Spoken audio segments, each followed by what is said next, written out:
오늘 말씀 시리즈 설교 19번째 시간입니다. 넌 크리스찬을 바라보는 바른 자세라는 제목으로 하나님의 말씀 전하도록 하겠습니다. 미국의 유명한 목회자 가운데 마크 드리스콜이라는 그러한 목회자가 있습니다.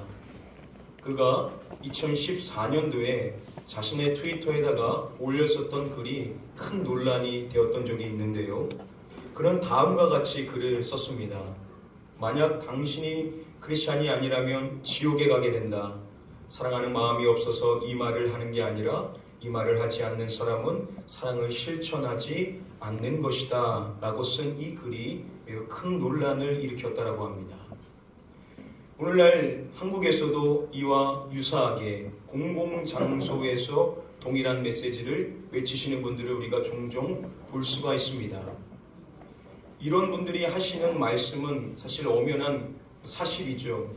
그러나 여러분, 이러한 말을 공공장소에서 특별히 믿지 않는 자들을 향하여서 이렇게 노골적으로 말하는 것이 과연 지혜로운 것인지, 그것이 바른 자세에서 나온 것인지에 대해서는 한번 우리가 살펴볼 필요성이 있습니다. 저와 여러분들이 계속해서 시편 119편의 말씀을 함께 살펴보고 있는데요. 이제 오늘 저와 여러분들이 함께 살펴볼 17번째 연인 129절부터 136절을 살펴보니까요. 우리가 이 세상을 살아갈 때 바른 자세로서 바라봐야 될 대상, 특별히 넌 크리스찬을 우리가 어떠한 자세로서 대하고 또 바라봐야 되는지에 대한 중요한 세 가지의 시각을 배워볼 수가 있습니다. 오늘은 이와 같은 주제를 가지고 우리가 함께 말씀을 살펴봄으로써 우리가 과연 넌 크리스찬들을, 믿지 않는 사람들을 어떻게 바라봐야 되는지 함께 한번 살펴보도록 하겠습니다. 저희 함께 본문 말씀 가운데 129절 말씀 같이 한번 읽어보겠습니다. 주의 증거들은 놀라움으로 내 영혼이 이를 일치하리라. 저와 여러분들이 지금까지 시편 119편의 말씀을 살펴봤던 것처럼 본 시편의 저자가 자신을 이야기하면서 더불어서 자신과 대립이 되고 대조가 되는 그러한 다른 무리에 대해서 반복하여 이야기하고 있는 것을 볼 수가 있습니다.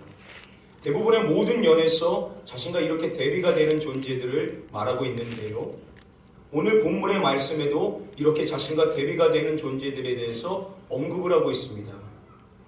먼저 136절 말씀, 마지막 말씀에 보시면은 그들이라고 이야기합니다. 시편의 저자가 그들이라고 이야기한다는 것은 이런 인칭대명사가 쓰인 것은 당연히 앞서서 그들이 누구인지를 밝혀줬다는 의미겠죠. 다음에 말씀해 보시면은 그들을 이렇게 부르고 있는 것을 볼 수가 있습니다. 사람의 박해에서. 본 시편의 저자가 그들을 부를 때 뭐라고 부르고 있냐면 사람이라고 부르고 있는 것을 볼 수가 있습니다. 이런 표현은 지금까지 119편의 말씀에서 한 번도 나오지 않고 오직 이 17번째 안에서만 나오는 단어입니다. 매우 독특한 표현인 것이죠. 지금까지 본 시편의 저자가 자신을 박해하는 자들을 어떻게 호칭했었습니까? 그들을 뭐라고 이야기하냐면 나를 원수보다 라고 이야기함으로써 그들을 원수로 그렇게 호칭했었습니다. 또한 그들을 말할 때 악인들이 나를 해하려고 라고 이야기함으로써 그들을 악인이라고 이야기했었죠. 또한 그들을 호칭할 때 본 시편의 저자는 교만한 자들이 나를 박해하지 라고 이야기함으로써 그들을 교만한 자들이라고 불렀습니다.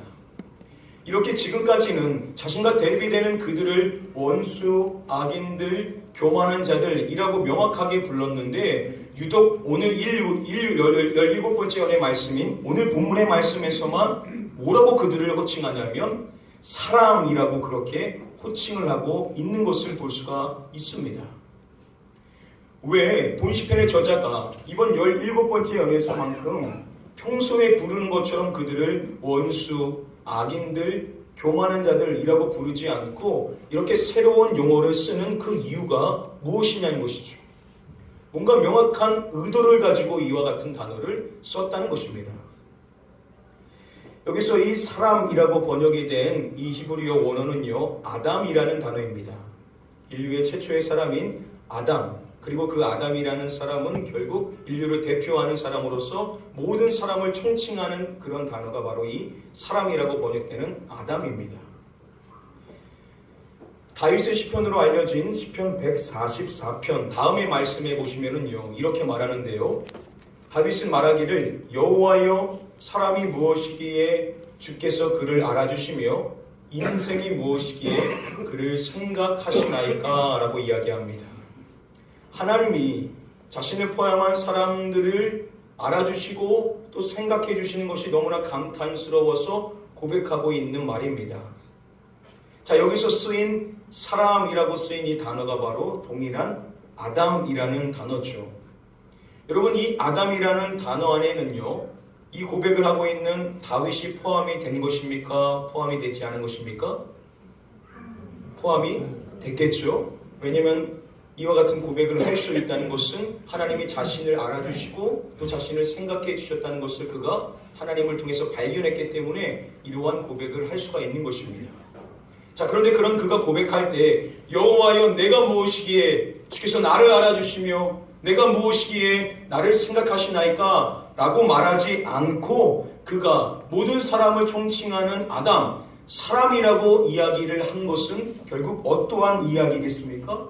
자신이 그 은혜를 누려서 하나님이 나를 알아주시고 나를 특별히 생각해 주시지만 그러한 깨달음을 얻은 그러한 은혜를 누린 나 자신을 특별한 존재로 세우지를 않는 것이죠.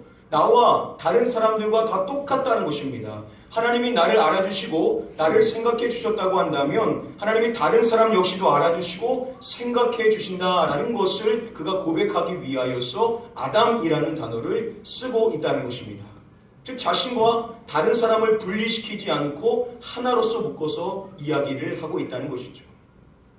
자, 이런 점을 살펴봤었을 때 본 시편의 저자가 자신을 박해하는 자들을 이야기할 때 그가 이야기하는 그 단어 아담이라는 단어를 쓰고 있다는 것은 결국 뭘 이야기하겠습니까? 자신을 박해하는 자들을 자신과 분리시켜서 보는 것이 아니라는 것이죠. 오히려 그들을 사람을 총칭하는 단어로서 호칭한다는 것은 결국 자신을 박해하는 자나 자신이나 결국 동일한 존재임을 나타내기 위하여서 이와 같은 아담이라는 단어를 쓰고 있다는 것입니다. 본 시편의 저자가 만약에 평소처럼 자신과 다른 사람들을 결국 대립의 관계로서 다른 존재로서 시각하면서 봤다라고 이야기한다면 그들을 부를 때 평소처럼 그들을 원수 그리고 악인 그리고 교만한 자들이라고 불러야 정상일 텐데 이번 17번째 연에서 독특한 단어인 아담이라는 단어를 씀으로써 결국 그는 무엇을 하고 있는 것이냐? 자신과 자신을 박해하는 그 사람을 대립의 관계가 아니라 오히려 별 차이가 없는 동등한 선에서 함께 자신과 그들을 시각하면서 보고 있다라는 것을 우리는 말씀을 통해서 확인해 볼 수가 있다는 것입니다. 자, 그렇다면 여러분, 왜 본 시편의 저자가 유독 17번째 연인 이 말씀에서 자신에 대해서 그렇게 이야기할 때 그들과 자신을 분리시키지 않고 동등한 시각에서 그들을 바라보는 것일까요? 사실 오늘 본문 말씀을 보시면은요, 본 시편의 저자와 자신을 박해하는 그들은 사실 명확한 차이점을 가지고 있습니다. 어떠한 차이점이냐면 129절 말씀 보시면은 내 영혼이 이를 여호와의 증거들을 말씀을 지키나이다 라고 이야기합니다. 나는 말씀을 지키는데 마지막 136절 말씀을 보시면은 그들이 주의 법을 지키지 아니함으로 라고 말합니다. 나는 말씀을 지키지만 그들은 말씀을 지키지를 않는 것입니다. 명확한 차이가 있죠?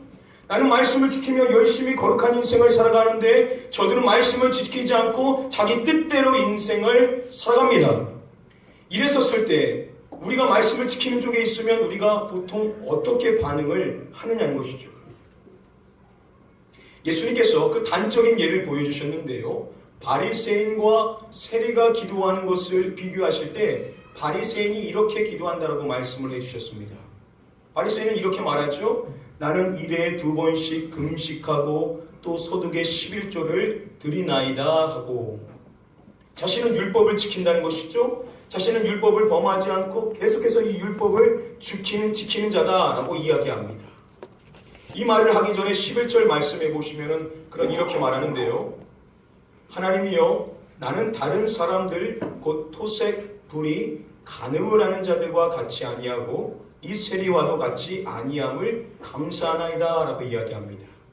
자신은 다른 사람들 곧 토색과 불의와 간음을 하는 자들, 결국 율법을 지키지 않고 범하는 그러한 사람들과는 같지가 않다는 겁니다.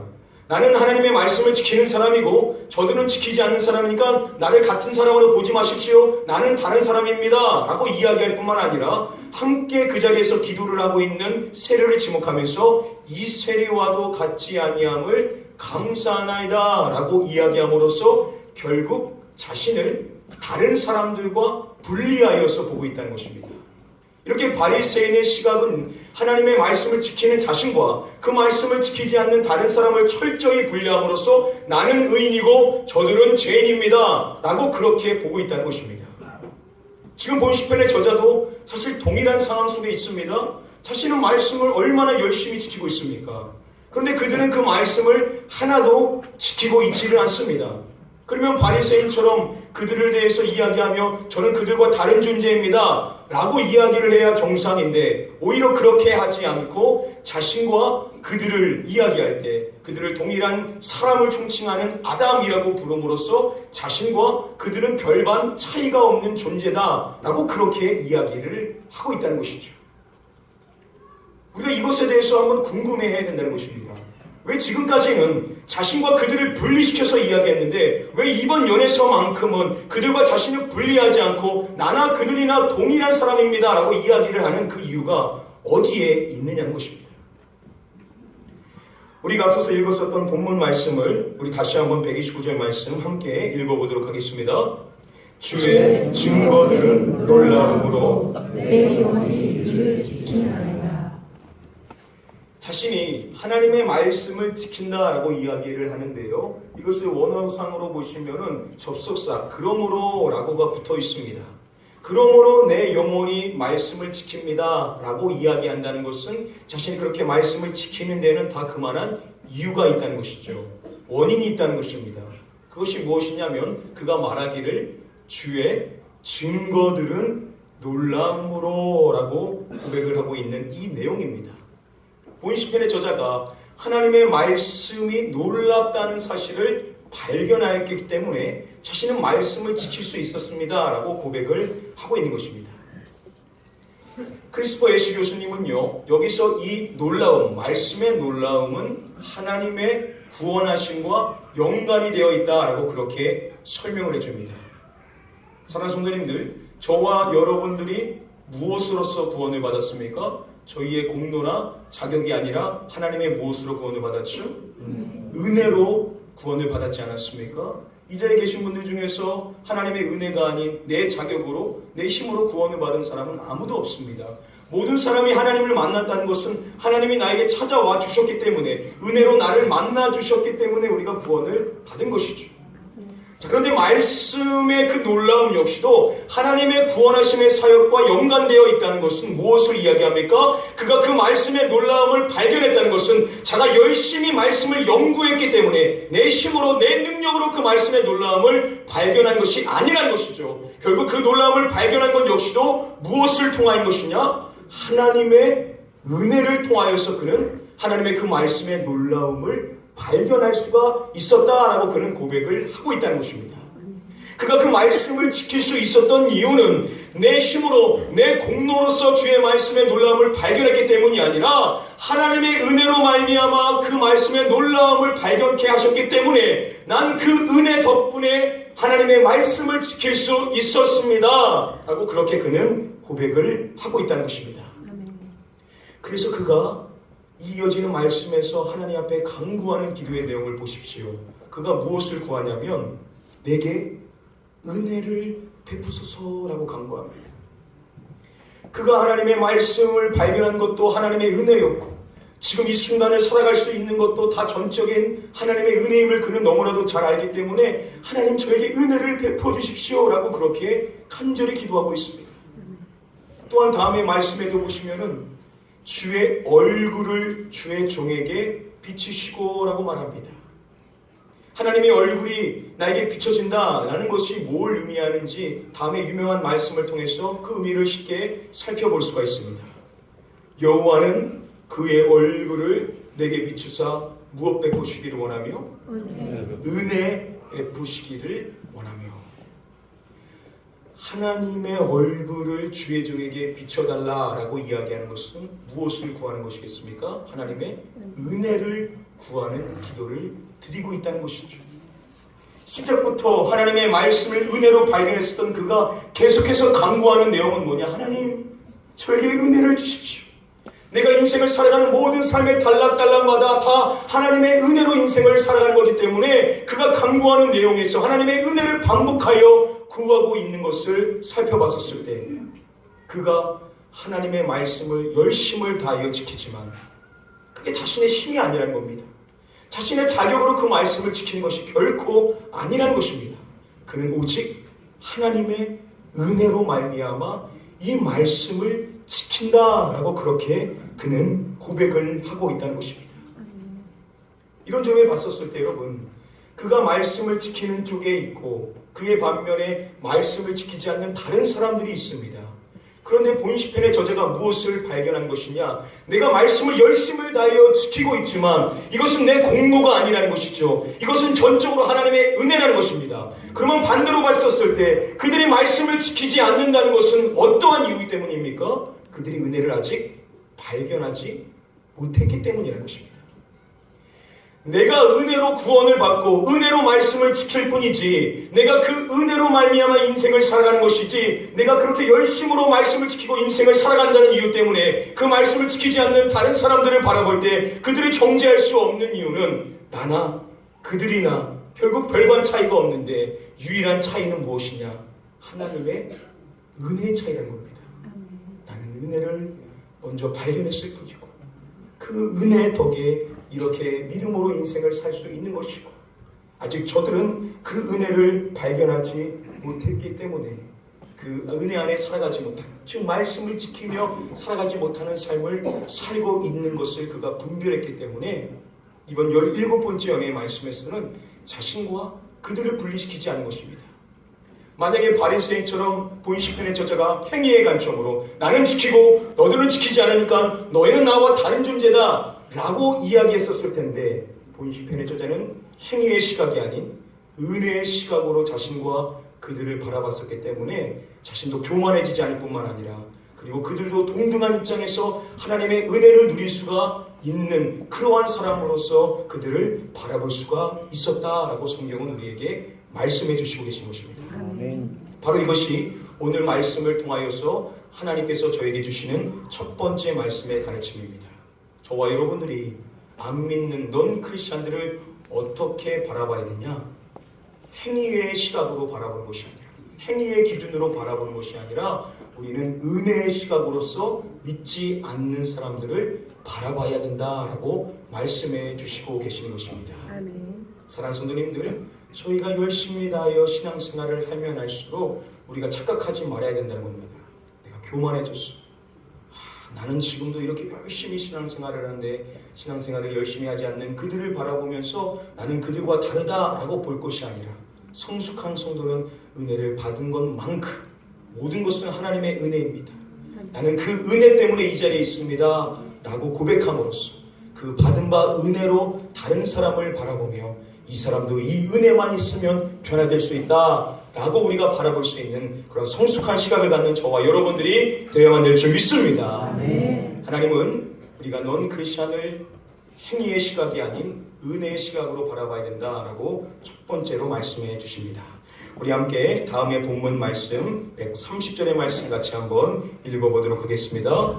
주의 말씀을 열면 빛이 비추어 모든 사람들을 깨닫게 하나. 그가 고백하기를 주의 말씀을 열면 빛이 비추어서 깨닫게 한다라는 것입니다. 그런데 어떠한 사람을 깨닫게 한다라고 이야기하냐면 무둔한 사람들을 깨닫게 하나이다 라고 말합니다. 이 말씀을 볼 때 우리가 꼭 주의해야 될 사항이 있습니다. 지금 본시편의 저자가 고백할 때 우둔한 사람들도 깨닫게 하나이다 라고 그렇게 말하고 있지는 않죠. 만약에 이렇게 말했다고 한다면 우둔한 사람뿐만 아니라 다른 사람들도 말씀을 깨닫는 존재가 있음을 그가 시사할 것입니다. 즉 자신은 우둔한 존재가 아니고 자신은 자신의 지혜로 말씀을 깨닫고 저들 지금은 우둔한 존재이지만 지금은 흑암 가운데 있지만 저들도 깨달을 수 있을 것이다 라는 식으로 이야기하는 것일 텐데 지금 말씀은 이런 식으로 말하지 않고 말씀을 정확히 보시면은 그들은 말하기를 주의 말씀을 열면 빛이 비추어 우둔한 사람들을 깨닫게 하나이다 라고 말합니다. 이것은 뭘 이야기하냐면요, 지금 우둔한 사람들은 말씀을 깨달을 수 있는 여러 사람 중에 한 명이 아니라 유일하게 말씀을 깨달을 수 있는 유일한 존재가 누구냐, 바로 우둔한 사람들이라는 것입니다. 자, 그렇다고 한다면 여러분, 이 우둔한 사람들 안에 본 시편의 저자가 포함이 되겠습니까? 안 되겠습니까? 포함이 되는 것이죠, 여러분. 말씀을 깨달을 수 있는 사람은 우둔한 사람들밖에 없습니다. 자신의 지혜로서 말씀을 깨달을 수 있는 사람은 없다는 것입니다. 그래서 주의 말씀을 열면 빛이 비추어 우둔한 사람들을 깨닫게 하나이다 라고 고백하는 것은 전적인 하나님의 은혜로 말씀의 은혜를 발견했었던 자신도 포함하여서 결국 자신 역시도 우둔한 사람들이다 라고 고백을 하고 있다는 것입니다. 그래서 옥스퍼드 원어 성경대전은 말하기를 이 우둔한 자라는 단어는 자기 자신을 포함하여 일컬은 말이다 라고 그렇게 설명을 해주고 있습니다. 성경은 우리에게 이렇게 이야기합니다. 서로 마음을 같이하며 높은 데 마음을 두지 말고 도리어 낮은 데 처하며 스스로 지혜 있는 체하지 말라라고 말합니다. 여러분, 성경은 우리에게 스스로 지혜 있는 체하지 말라라고 말합니다. 저와 여러분들이 스스로 지혜 있는 자로 여겨서는 결코 안 된다라고 바울은 이야기하는 것입니다. 구약의 말씀에도 보시면은 스스로 지혜롭게 여기지 말지어다 여호와를 경외하며 악을 떠날지어다 라고 말합니다.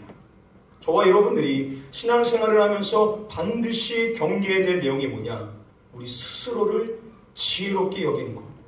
성경은 스스로 지혜롭게 여기는 자들은 그런 사람이야말로 하나님의 명철을 누리지 못한 자다라고 그렇게 이야기를 하고 있습니다.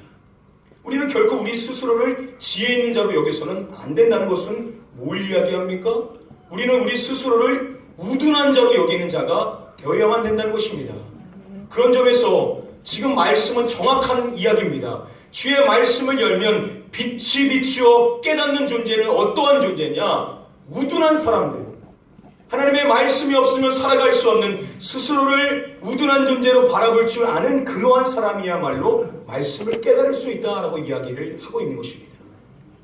그런데 지금 말씀해 보시면은 그냥 우둔한 사람이라고 이야기하지 않고 우리가 보는 성경에도 정확하게 복수형으로 우둔한 사람들이라고 그렇게 번역을 하고 있는 것을 볼 수가 있습니다. 그러니까 자신뿐만 아니라 다른 사람들 역시도 포함하여서 이와 같은 고백을 하고 있다는 것입니다. 이 우둔한 사람들이라고 번역이 된 이 히브리어 원어는요, 패티라는 그러한 단어인데요. 이 단어가 에스겔서의 말씀에 보시면은요, 이렇게 쓰여 있는 것을 볼 수가 있습니다. 그달 7월에도 모든 과실범과 오르고 범죄한 자를 위하여 역시 그렇게 하여 성전을 속죄할지니라 라고 이야기합니다. 자, 여기서 오르고 범죄한 자라고 나온 이 단어가 바로 동일한 패티라는 단어입니다. 본 시편의 저자가 우둔한 자, 패티가 하나님의 말씀을 깨닫는다라고 이야기했었을 때 결국 이 단어 안에는 어떠한 의미 역시 있느냐? 모르고 범죄하는 자들까지도 이 말씀에 포함을 시켜 이야기를 하고 있다는 것입니다. 뭘 이야기합니까? 자신은 비록 하나님의 말씀을 지키며 죄가 무엇인지를 분별하며 말씀을 분별하고 깨닫는 자이지만 지금 모르고 범죄하는 자들, 아직 하나님의 은혜를 발견하지 못하고 내가 발견한 그 말씀의 은혜를 누리지 못한 아직 죄 가운데 거하고 있는 모르고 범죄하는 그들 역시도 하나님의 말씀을 깨달을 수 있다는 겁니까? 없다는 겁니까? 깨달을 수 있다는 것입니다. 여러분, 바울이 자신에 대해서 고백을 할 때 이렇게 고백을 하지 않습니까? 다음의 말씀 우리 같이 한번 읽어보도록 하겠습니다. 내가 전에는 비방자요 박해자요 폭행자였으나 도리어 긍휼을 입은 것은 내가 믿지 아니할 때에 알지 못하고 행하였습니다. 바울이 자신에 대해서 고백할 때 자신이 전에는 비방자요 박해자요 폭행자였다라고 이야기합니다. 그런데 도리어 긍휼을 입었다라고 이야기하는 것은 하나님의 은혜를 입었음을 이야기하는 것입니다. 그가 과거에 그렇게 죄악을 범하며 인생을 살았는데 어떻게 하나님의 은혜를 입을 수 있느냐? 그의 말대로 설명하면 내가 믿지 아니할 때에는 알지 못하고 행하였음이라 라고 이야기를 하고 있습니다. 자신이 범죄하며 인생을 살아갔었는데 그러한 그임에도 불구하고 하나님의 은혜를 입을 수 있었던 이유는 내가 그러한 죄악을 범했었을 때 하나님은 나를 바라보실 때 네가 알지 못하고 행하였기 때문에 나를 용서하시고 나를 불쌍히 여기셨다라고 이야기를 함으로써 결국 위대한 사도였었던 바울 역시도 과거에는 어떠한 존재였냐? 믿지 않는 존재, 알지 못하고 범죄하는 존재, 죄악을 범하며 인생을 살 수밖에 없는 그러한 존재였다는 겁니다. 바울은 이러한 자신의 과거를 잊지 않고 자신에 대해서 이렇게 고백함으로써 복음을 선포할 때 뭘 이야기하냐? 나를 오랫동안 기다리신 하나님이 왜 너희들을 기다리시고 않게 됐느냐? 내가 구원을 받았다면 왜 너희가 구원을 받지 못하겠느냐? 라고 이야기함으로써 자신이 구원받지 못했었던 그 과거를 잊지 않고 그 시각을 가지고 지금 현재 말씀 안에 거하지 못하고 있는 사람들을 바라봤다라고 바울은 이야기를 해주고 있다는 것입니다. 지금 본 시편의 저자가 우둔한 사람들, 패티, 모르고 범죄하는 자들이 하나님의 말씀을 깨닫는다라고 이야기하는 것은 결국 바꿔서 말하면 뭘 이야기하겠습니까? 여러분, 본 시편의 저자 역시도 과거에는 다 모르고 범죄하는 자들이었죠. 자기 역시도 과거에는 하나님의 말씀을 지키지 않고 바울처럼 범죄하며 인생을 살아갔던 그러한 존재임을 그는 자각하는 것입니다. 자신 역시도 과거에는 그렇게 우둔한 자로서 모르고 범죄하며 인생을 살아갔던 자였기 때문에 그러한 나에게도 하나님이 말씀을 깨닫게 하시고 이 말씀 안에 들어와 인생을 살게 하셨다고 한다면 지금 그 은혜를 모르고 그 말씀을 모르고 범죄하며 인생을 살아가는 그들 역시도 말씀의 은혜를 누릴 수 있다라고 그렇게 그는 선언하며 이야기를 하고 있다는 것입니다. 바로 자신과 불신자들을 분리하지 않고 보는 이유는 나 역시도 패티, 과거에는 모르고 범죄하는 자였음을 그가 잊어버리지 않고 그러한 시각을 갖고 믿지 않는 자들을 바라봤었기 때문에 그는 본 시편의 저자가 다른 사람들과 자신을 분리시킨 것이 아니라 우둔한 사람들이라는 이 단어 안에 자신과 그들을 함께 포함하여 이야기를 하고 있다는 것입니다. 바로 이것이 오늘 말씀을 통하여 하나님께서 주시는 두 번째 말씀의 가르침입니다. 사랑하는 성도님들, 저와 여러분들이 믿지 않는 사람들을 어떻게 바라봐야 되냐? 과거 나 역시도 전에는 하나님 앞에 범죄하며 인생을 살아갔었던 그러한 죄인의 인생을 살아갔던 자임을 잊지를 말라는 것입니다. 우리가 믿지 않는 그 자들을 바라볼 때 어떻게 저렇게 인생을 살아갈까라고 바라보는 것이 아니라 과거 나 역시도 저렇게 인생을 살아갔고 그런 나를 하나님이 깨닫게 하시고 나를 변화시켰다라고 한다면 저들 역시도 하나님께서 변화시켜 주실 수 있으시다라는 그러한 시각으로 우리가 그들을 바라봐야 된다라고 우리에게 말씀해 주시고 계신 것입니다.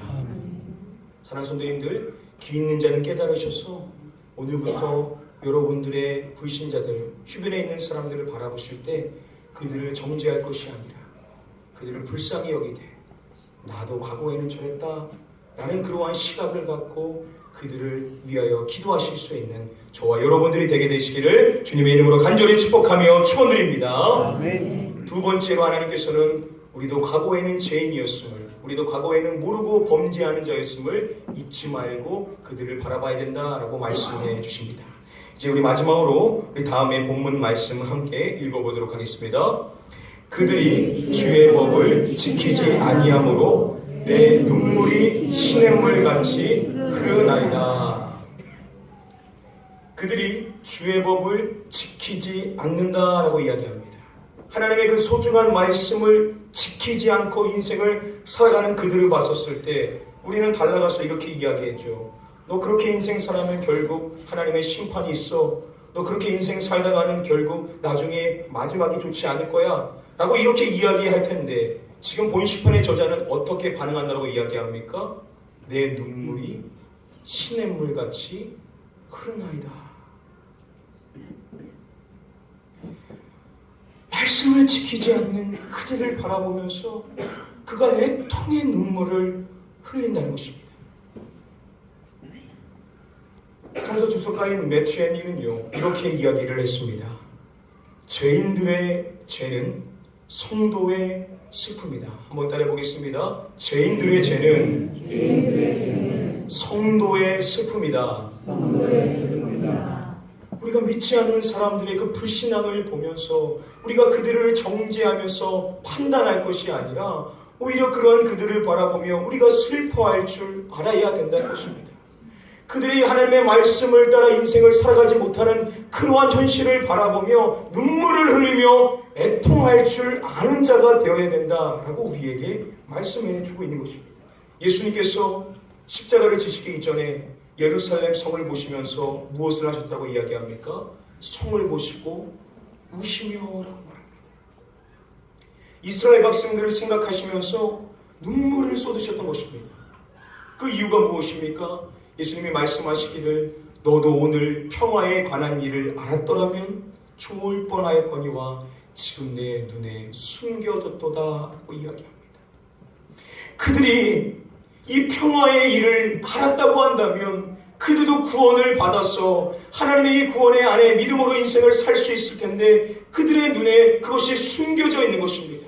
그것이 너무나 안타까워 주님은 그들을 바라보며 정죄의 말을 하는 것이 아니라 그들을 위하여 눈물을 흘리셨다. 무엇을 이야기합니까? 우리 주변에 믿지 않는 사람들을 바라보며 우리가 무엇을 해야 되냐? 그들을 안타까움으로 바라보고 본 시편의 저자와 같이 눈물을 흘리되 시냇물같이 흐르나이다. 얼마나 많은 눈물을 흘렸다는 것입니까? 여러분들, 하나님께서 우리에게 기대하시는 것은 우리 주변에 믿지 않는 우리의 자녀들, 우리의 부모님들, 우리 주변에 있는 사람들, 그들을 바라보며 우리가 쏟아야 될 것은 무엇이냐? 우리의 눈물이라는 것입니다. 하나님께서 오늘 말씀을 통하여서 우리에게 주시는 세 번째 말씀의 가르침은 바로 이것입니다. 저와 여러분들이 어떻게 넌 크리스찬들을 바라봐야 되냐? 우리가 그들을 바라볼 때 하나님이 기대하시는 마음은 은혜를 발견하지 못하고 그 은혜를 누리지는 못하는 그들을 우리는 안타까운 마음으로 그들을 바라보며 눈물을 흘릴 줄 아는 자가 되어야 된다라고 말씀해 주시고 계십니다. 여러분들 주변에 믿지 않는 가족들을 바라보며 여러분의 눈물을 쏟고 계십니까? 혹시 여러분의 눈물이 말라 있으지는 않으십니까? 우리가 그들을 바라보며 우리가 아무리 많은 말을 한다더라도 그들이 변화가 없는 것은 우리의 눈물이 말랐기 때문 아니겠습니까? 하나님은 우리의 믿지 않는 자들을 바라볼 때 우리에게 기대하시는 것은 본 시편의 저자와 같이 눈물을 시냇물같이 흘리면서 애통하며 아파하는 그 주님의 마음을 우리가 헤아릴 줄 알아야 그때 진정으로 우리 주변에 있는 사람들도 그리스도의 그 뜨거운 사랑을 발견할 수 있다는 사실을 우리 다시금 깨닫는 자가 되어야만 될 줄 믿습니다. 아멘. 오늘 말씀 간단히 정리해 드리도록 하겠습니다. 하나님께서 오늘 말씀을 통하여서 우리가 넌 크리스찬, 믿지 않는 자들을 어떻게 바라봐야 되는지 여기 세 가지를 말씀해 주십니다. 먼저 첫 번째로 우리는 행위의 기준, 행위의 시각이 아닌 은혜의 시각으로 그들을 바라봐야 된다라고 첫 번째로 말씀해 주십니다. 두 번째로 하나님께서 우리에게 기대하시는 사항은 우리가 과거 우리 역시도 구원을 받지 못했던 죄인의 시기로 인생을 살아갔던 알지 못하고 행했었던 죄인임을 기억하면서 우리가 그들을 그렇게 동일하게 바라볼 줄 알아야 된다는 것입니다. 내가 그들을 그렇게 바라볼 때 나를 구원하신 하나님께서 그들 역시도 구원할 것이다 라는 그러한 기대감을 가질 줄 아는 자가 되어야 된다라고 두 번째로 말씀하시는 것입니다. 마지막으로 하나님께서는 우리에게 가장 중요한 삶, 은혜를 누리지 못하고 은혜를 발견하지 못하는 그러한 자들을 바라볼 때 우리가 그들을 정죄하며 판단할 것이 아니라 그들을 위하여서 눈물을 쏟으며 안타까운 마음으로 주님께 기도할 줄 아는 자가 되어야 된다라고 우리에게 말씀해 주시고 계십니다. 사랑하는 성도님들, 여러분들 주변에 하나님의 말씀을 모르고 인생을 살아가는 사람들을 바라보실 때 그들을 은혜의 시각으로 나를 변화시키신 그 은혜가 그들에게도 임할 수 있음을 믿으시고, 과거에는 나 역시도 그렇게 범죄하며 인생을 살았던 자임을 잊지 마시고 그들 역시도 언젠가는 변화될 수 있다라는 그러한 믿음을 가지시고, 마지막으로 가장 중요한 것, 오늘부터 우리가 기도할 때 우리는 다시금 눈물의 기도를 회복해야만 합니다. 그들을 위해서 여러분 눈물을 쏟으십시오. 아무리 많은 말을 한다라도 사람은 변하지 않습니다. 눈물의 기도가 그 영혼을 변화시킬 수 있다는 사실을 기억하시고, 오늘부터 다시금 그들의 구원을 위하여 눈물을 쏟으며 기도하시는 저와 여러분들 되게 되시기를 주님의 이름으로 간절히 축복하며 축원드립니다. 우리 함께 지난 한 주 동안 말씀 암송 어떻게 했는지 우리 준비된 영상을 같이 한번 보도록 하겠습니다.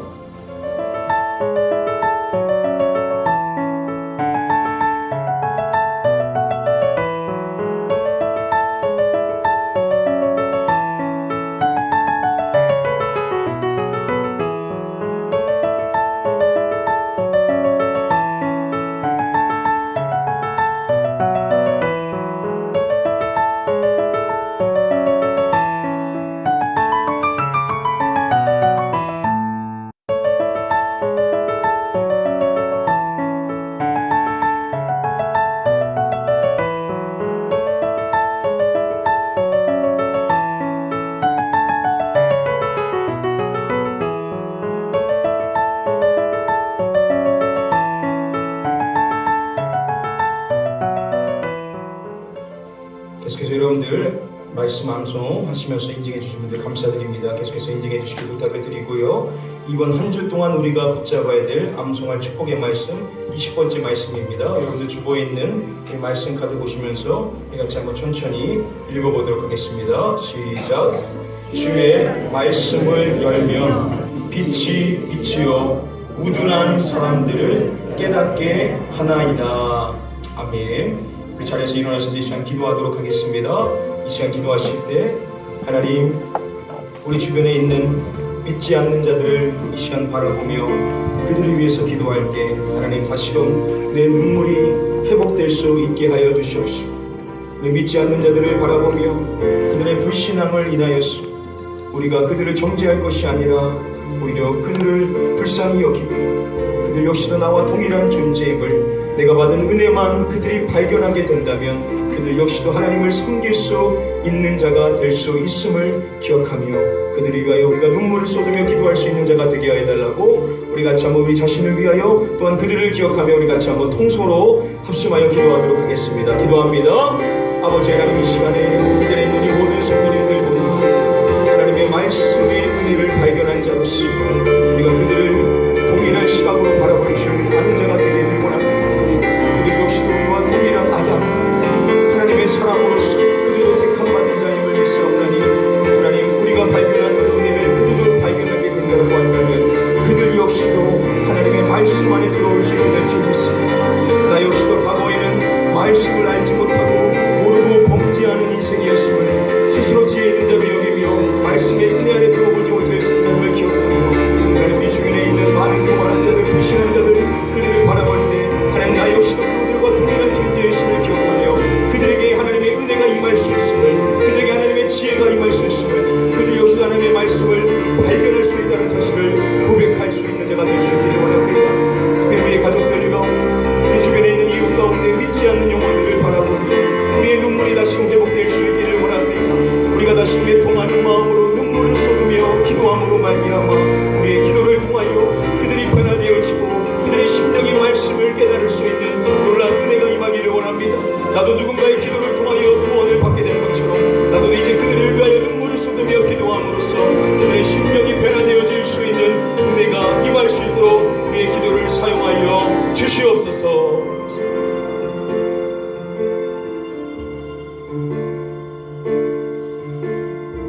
아버지 하나님,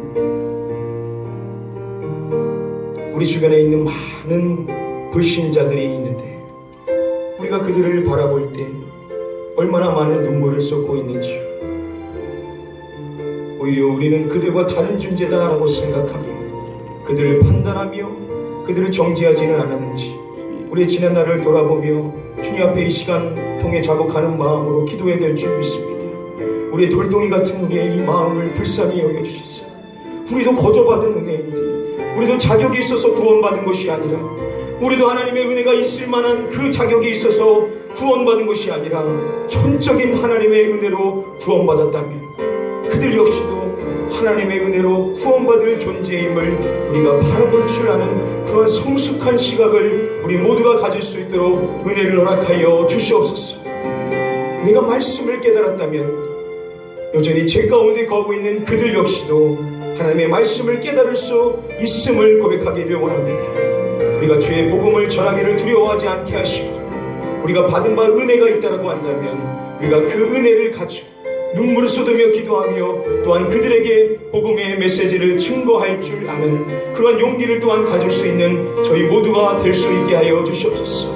하나님, 우리 주변에 있는 많은 믿지 않는 자들을 바라볼 때마다 먼저 우리의 눈물이 회복될 수 있기를 원하오나니 주여, 그들을 위하여 눈물을 쏟을 수 있는 그 애틋한 마음을 우리가 다시금 회복하기를 원합니다. 주여, 우리의 눈물이 회복되어짐으로 말미암아 그들의 구원을 위하여 날마다 눈물을 쏟으며 기도할 때 그 기도를 통하여 본시편의 저자가 자신을 겸손히 바라볼 줄 알고 하나님의 은혜만을 구할 수 있었던 것처럼 이제 있는 모든 성도님들 모두도 교만한 마음 버리고 겸손한 마음을 구하며 오직 주님의 그 은혜만을 사모할 수 있는 성숙한 주의 백성 다 되게 하여 주시옵소서. 이제는 우리 주 예수 그리스도의 은혜와 아버지 하나님의 무한하신 사랑과 성령님의 감화감동 위로교통 축복 충만하신 은혜가 눈물의 기도를 회복하기를 결단하며 머리 숙인 우리 사랑하는 성도님들 머리 위에와 그 가정과 그 일터 위에와 우리 가나안 교회 위에 영원토록 함께 계시옵기를 간절히 축복하며 축원드리옵나이다. 아멘.